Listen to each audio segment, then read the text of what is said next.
사람이 살아가면서 세 가지 만남의 축복이 있습니다. 그 세 가지 만남의 축복은요, 먼저 좋은 부모를 만나는 것이고, 또 좋은 스승을 만나는 것이고, 그리고 좋은 배우자를 만나는 것입니다. 그런데 그리스도인들은 적어도 한 가지의 만남의 복은 모두 받았습니다. 그 복이 무엇인지 아십니까? 바로 인생의 가장 훌륭한 스승인 예수 그리스도를 만난 것입니다. 성경에서 가르쳐주는 예수님의 모습 중에 하나는 바로 선생님이십니다. 2000년 동안 교회는 가르쳐 지키게 하라라는 명령하신 그 주님의 명령에 순종해서 다음 세대에 하나님의 말씀을 가르쳐 왔기에 오늘 이 땅에 23억이 넘는 그리스도인이 존재하게 된 것이죠. 예수님께 대한 호칭에 대해서 선생님이라는 호칭을 살펴보면요, 원어를 살펴보면 첫 번째 가르친다, 가르치는 자라는 뜻으로 디다스칼로스라는 단어를 쓰고 있습니다. 이 단어는 무엇이냐면 내가 존경하는 인물, 내가 존경하는 표현이 바로 이 디다스칼로스라는 이 단어, 가르치는 자라는 단어를 씁니다. 그리고 두 번째 단어는요, 교장 선생님이라는 뜻으로 에피스타타라는 단어를 씁니다. 이 단어는 무슨 말씀이냐? 지식뿐만이 아니라 존경받는 분, 선생님 중에 선생님이라는 뜻으로 쓰여지는 것이죠. 그래서 우리나라에도 보면 도산 안창호 선생님 이렇게 등을 부를 때 선생님이라는 호칭을 쓰는 게 바로 예라는 것입니다. 그리고 성경에 가장 많이 나오는 단어, 선생님이라는 단어가 랍비라는 단어입니다. 이 랍비라는 단어는요, 위대한 분이라는 뜻을 갖고 있습니다. 바로 히브리인들이 지식뿐만이 아니라 종교적, 민족적으로, 전적으로 따를 만한 스승을 바로 랍비다라고 불렀죠. 오늘 제가 왜 이런 말씀을 드리느냐? 오늘 제목처럼 좋으신 선생님, 우리 어제도 그렇고 항상 주일날 우리 아이들을 위해서 일찍 나오셔서 우리 아이들을 맞이하시고 우리 아이들을 가르치는 그 선생님의 수고를 한번 알아보려고 오늘 말씀을 살펴보려고 합니다. 헨리 보시라는 사람이 이런 말을 했습니다. 소크라테스는 40년 동안, 플라톤은 50년 동안, 아리스토텔레스는 40년 동안 그의 제자를 가르쳤다. 그러나 예수님께서는 단 3년간을 가르쳤을 뿐이다. 그러나 예수님의 3년간의 사역은 고대의 위대한 철학자들이 130년간의 가르침과 비교할 수 없을 정도로 그 영향은 큰 것이었다. 예수님은 한 장의 그림도 그린 적이 없었다. 그러나 라파엘과 미켈란젤로의 가장 우수한 그림들은 예수님으로부터 영감을 받은 것이다. 예수님께서는 단 한 줄의 시도 쓰지 않으셨다. 그러나 단테와 밀턴, 그리고 세계의 위대한 시인들의 수백 편의 시들이 바로 그에 의해 영감을 받았다. 예수님은 한 곡의 음악도 작곡하지 않으셨다. 그러나 하이든, 바, 핸델, 베토벤, 그들이 예수님을 찬양하기 위해 작곡한 찬송가, 교향곡 등이 재능을 보여주었다. 인간의 위대한 모든 영역은 나사렛의 겸손한 목수에 의해서 풍부해졌다라고 말씀하였습니다. 그렇습니다. 예수님은 위대한 선생님으로 당시 직접 배웠던 12명의 제자들 뿐만 아니라 오고 오는 세대의 수많은 사람들에게 엄청난 교훈과 감화를 끼친 위대한 인류의 스승이신 예수님. 그러면 이런 예수님을 닮아가는 선생님은 어떤 모습이냐? 제가 영상으로 준비를 했는데 한번 영상을 보실까요?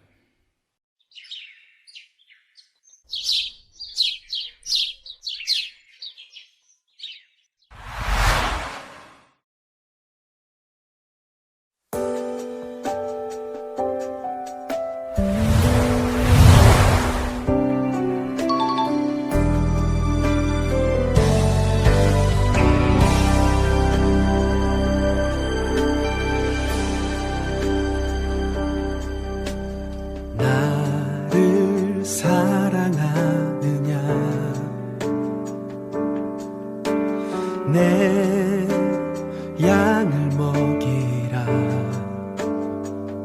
아이들이 내게 옴을 금하지 말라. 한 영혼 한 생명이 우리의 내일. 나를 사랑하느냐. 선생님, 감사합니다. 사랑해요. 고마워. 선생님 감사합니다. 선생님 감사합니다.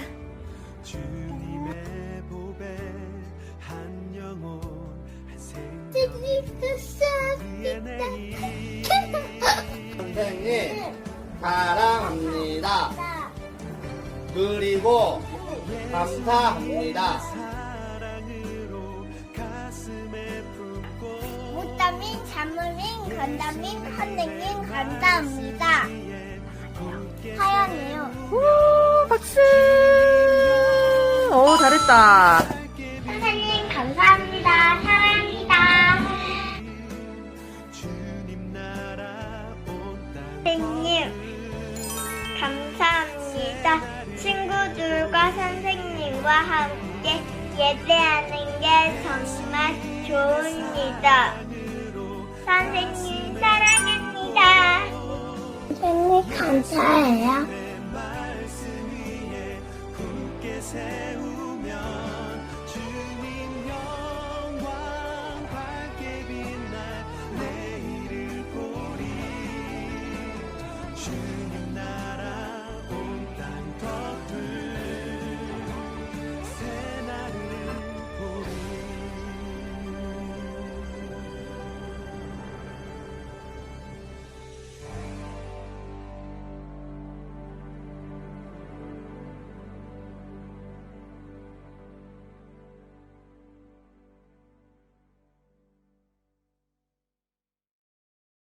들 위해서 박수하겠습니다.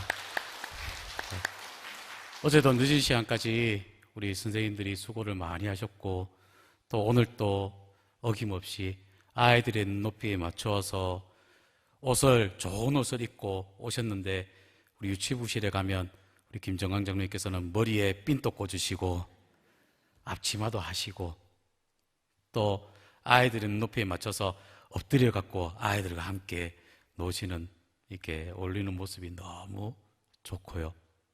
그리고 보이지 않는 곳에서의 또 선생님들 섬기는 선생님들 모습을 봤을 때에 이 선생님들이 정말 좋으신, 훌륭하신, 위대하신 선생님이 아닌가 여겨집니다. 원하고 바라옵기는 우리는 비록 교사가 아니지만 그래도 우리 자녀들을, 우리 아이들을 위해서 기도할 수 있는 모든 좋으신 선생님 다 되시길 바랍니다. 그럼 어떤 사람이 좋으시고 어떤 사람이 위대하시고 훌륭한 선생님일까요? 무엇보다 잘 가르치는 선생님이 바로 훌륭한 선생님입니다. 마태복음 7장 29절에도 이렇게 말합니다. 이는 그 가르치는 것이 건세 있는 자와 같고 저희 서기관들과 같지 아니함일러라 라고 말씀을 합니다. 훌륭한 교사가 되려면 먼저 실력이 있어야 하고요, 교수법이 탁월해야 한다는 것입니다. 예수님의 교훈은 얼마나 탁월했던지 예수님께서 가르친 그 제자들 가운데에 가룟 유다를 제외한 모든 제자가 순교할 정도로, 순교까지 할 정도로 교수법이 탁월했습니다. 그리고 12 제자들은 특별한 것 없는 평범한 인물들이었지만 예수님께서 그들을 사랑하시고 훈련하셨더니 저들은 목숨 바쳐 헌신을 하게 되었고 위대한 사도로 세상을 변화시키고 나아갔던 것입니다. 훌륭한 교사가 되기 위해서는 먼저 교사 자신에게 실력이 있어야 하고 또 탁월한 그 교수법이 있어야 되는데, 어떤 선생님은 제가 학교 다닐 때도 그런 것 같아요. 학교 다닐 때 어떤 선생님은 정말 풍부한 지식을 갖고 있는데 재미없게 가르칩니다. 그러면 그 수업은 들어가기가 싫어요. 듣기가 싫어요. 그런데 어떤 선생님은 정말 지식은 그렇게 많지는 않은데 가르치시는데 정말 귀에 쏙쏙 들어올 정도로 가르칩니다. 그럴 때는 그 수업을 들으면 귀에 큰 건 없지만 기억에 계속 남게 되는 그러한 교수님, 선생님이 있던 것입니다. 어떻습니까? 예수님의 모습을 보면, 예수님의 가르치는 법을 보면 이런 법이 있어요. 예수님께서는 역설법을 자주 쓰셨습니다. 즉, 심령이 가난한 자는 복이 있다. 천국이 저희 것이다. 애통한 자는 복이 있다. 저희가 위로를 받을 것이다. 라는 이런 역설법을 가르치고 있고, 또 과장법을 쓰기도 합니다. 또 예수님께서는 어떻게 하시느냐? 비유를 들어서 잘 사용을 하십니다. 교수법을 쓰십니다. 눈에 띄는 모든 것을 교육의 재료로 삼으셔서 공중에 나는 새를, 또 들에 핀 백합화를, 그리고 씨 뿌리는 모습 등을 보면서 비유로 천국의 진리를 가르쳤고, 또 뱀, 누룩, 강도 등의 부정적인 내용을 가지고도 사람들을 깨우치기까지 하신 그러한 교수법 뿐만 아니라 착한 사마리아의 비유와 망대가 무너져 사람이 죽은 사건과 왕위를 받아오는 이야기 등의 실제 있었던 그 이야기들도 시사를 하고 있죠. 만약 선한 사마리아의 비유가 실제 사건이 아니었다면 그 당시 지배계층에 있던 제사장이나 레위인들, 예수님을 어떻게 할까요? 이 말씀을 듣고는 예수님께 당장 명예훼손죄로 고발을 하였을 것입니다. 그러나 또 예수님께서는 모든 교육을 실제적인 교훈으로 보여주면서 나타내면서 단순히 암송을 위한 교육이 아니라 가르치신 내용을 실제 생활에 깨닫고 적용할 수 있는 것으로 예수님께서는 가르쳤다라는 것이죠. 예수님은 제자들을 선택하신 뒤 1년도 안 돼서 저들을 전도자로 파송하시면서 실천적 교육을 하셨던 것입니다. 그리고 좋은 선생님은 어떤 선생님이냐? 본이 되는 교사가 바로 훌륭한 선생님이란 것입니다. 너희가 나를 선생이라 또는 주라 하니 너희 말이 옳도다. 내가 그러하다. 내가 주와 또는 선생이 되어 너희 발을 씻겼으니 너희도 서로 발을 씻는 것이 옳으니라 라고 요한복음 13장에 말씀을 하고 있습니다. 예수님은 선생님으로 친히 모범을 보이신 후에 제자들에게 너희도 이렇게 하라 라고 가르쳤던 것이죠. 제자들만 고난의 현장으로 내보내신 것이 아니라 친히 십자가를 지시고 앞장서서 가신 주님. 많은 경우 교육에 실패하는 이유가 말로는 좋은 소리를 다 하는데 실제로 교사는 그대로 행하지 않기 때문에 학생들이 본받지 못해서 학생들이 어긋남을 보게 됩니다. 옛날에 쉽게 말씀을 드릴게요. 옛날에 한 개구장이를 둔 엄마가 있었습니다. 이 엄마가 이 개구장이를 좀 고치기 위해서, 습관을 좀 바꾸기 위해서 간디를 찾아갑니다.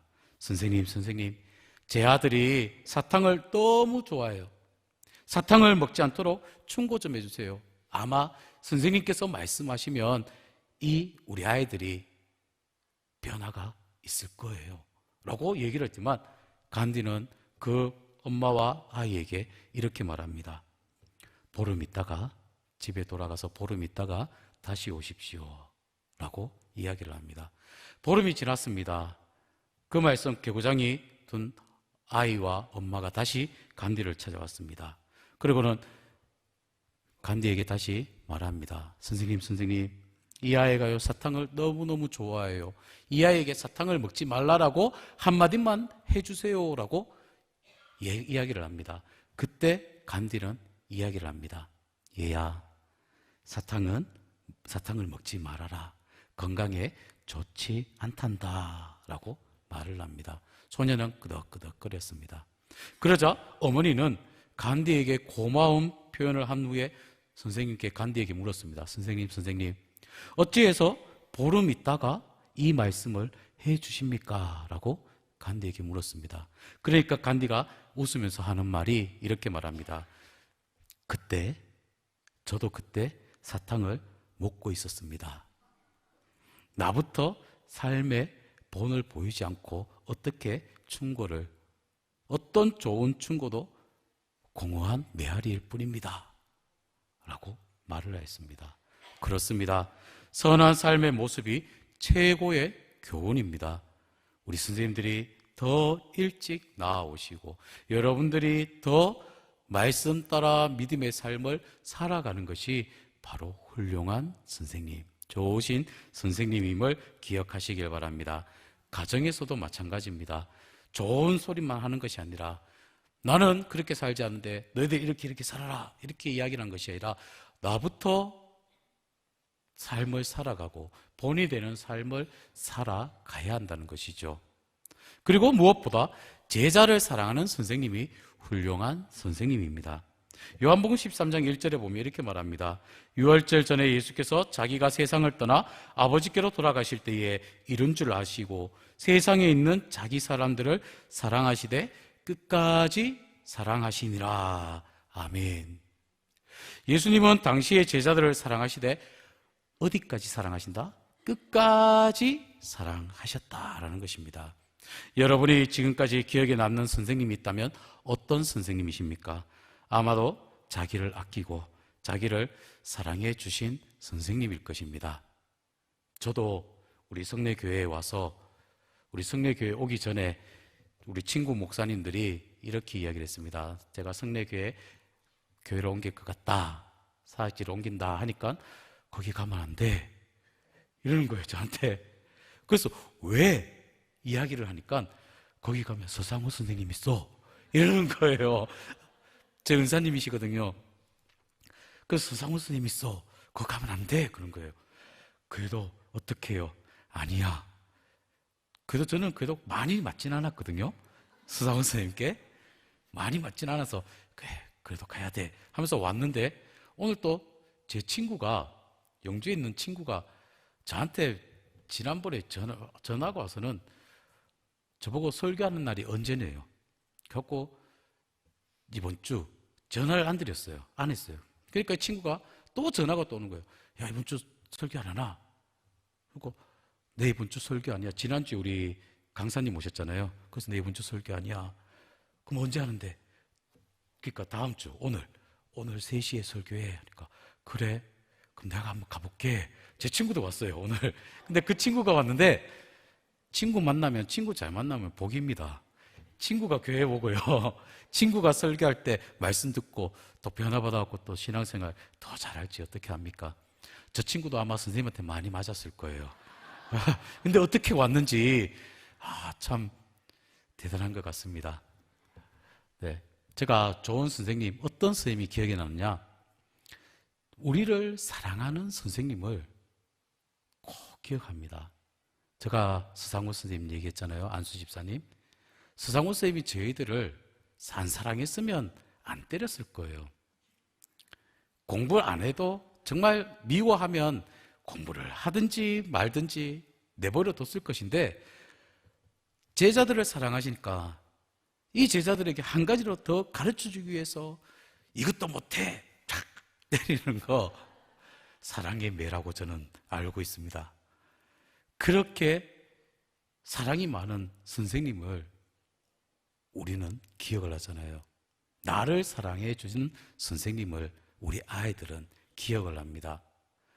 특히 우리 성례교회의 우리 선생님들, 어제도 밤늦게까지 더운 날씨 가운데 영주 노예 교육대회에 더운 날씨 가운데서도 선생님들이 땀을 흘리며 그중에 애 하나가요 또 다른 짓을 한다고 길을 또 선생님들 말하지 않고 또 딴 데 가 있었어요. 선생님들은 애 찾느라고 30분 동안 정말 긴장을 하면서 막 찾았는데 근데 그 애는 교회 저 구석에 뭐 이렇게 그거 쓰고 하는 거기에 가 있다 하더라고요. 가서 거기에서 찾았다고 하더라고요. 그 더운 날씨에 그렇게 애쓰시고 이른 새벽 일찍 교회에 와서 아이들을 맞이하고 또 아이들이 가고 난 후에 정리를 하고, 우리 유치부 선생님들은요, 내 새끼도 봐야 되는데, 내 자식도 봐야 되는데, 울고 있는 애 있으면 내 자식 가만히 놔두고 그 애를 안고 있어요. 그 모습을 볼 때 제가 정말 사랑이 정말 많으시다. 왜? 내 애도 있는데 내 애도 딴 애를 안고 있으면 시기 질투하면서 막 하는데 그래도 그 울는 애를 안으시는 그 모습 보니까 얼마나 저것이 바로 하나님 아버지의 사랑이며 예수님의 사랑이 아닌가. 정말 훌륭하신 선생님입니다. 이것은 비록 유치부에만 보여준 거지, 선생님만 보여준 거지, 중고등부, 아동부 선생님들도 훌륭하십니다. 아이들에게 모든 것을 다 아낌없이 주시는 선생님들, 이러한 선생님들이 있기에 우리 자녀들이 바른 교육을 통해서 하나님의 사랑을 알아가고 인류 앞에 더욱더 존귀하게 나아가게 됨을 깨닫게 됩니다. 원하고 바라옵기는 우리 성례교회 모든 성도님들 다 좋은 선생님이 되시길 바랍니다. 나는 주일학교 선생님이 아니다, 이렇게 생각하지 마시고 내가 좋은 선생님이 되어서, 내가 훌륭한 선생님이 되어서 꼭 기억에 남는, 아마 우리 예원이가 아까 전에 나왔는데요, 예원이가 사랑을 많이 받아요. 우리 교회에서 정말 어른들의 사랑을 많이 받고 있습니다. 어느 분은요 아이스크림도 사주고요, 부모들은 부모 입장에서는 아이스크림 까주지 않기를 원했는데 아이스크림을 2개, 3개 까주시고요. 그것도 사랑이에요. 그래서 제가 안 까줘요. 왜? 덕적까지 까주면 안 될 것 같아서. 그리고 어느 장로님은요, 예원이 하면서 놀아주시고요. 또 어떤 권사님은요, 아이고 이쁘니 사랑해 주시는 그 모습, 예배를 마치고 내려갈 때는요 장로님께서 손을 꼭 붙잡고 내려오는 그 모습, 아마 예은이가 기억할 것 같아요. 우리 성례교회 성도님들한테 사랑을 너무 받아서 아마 나중에 성장해서 성례교회 와갖고 간증할 우리 예은이가 될 것 같아요. 사랑을 많이 받았다고. 네.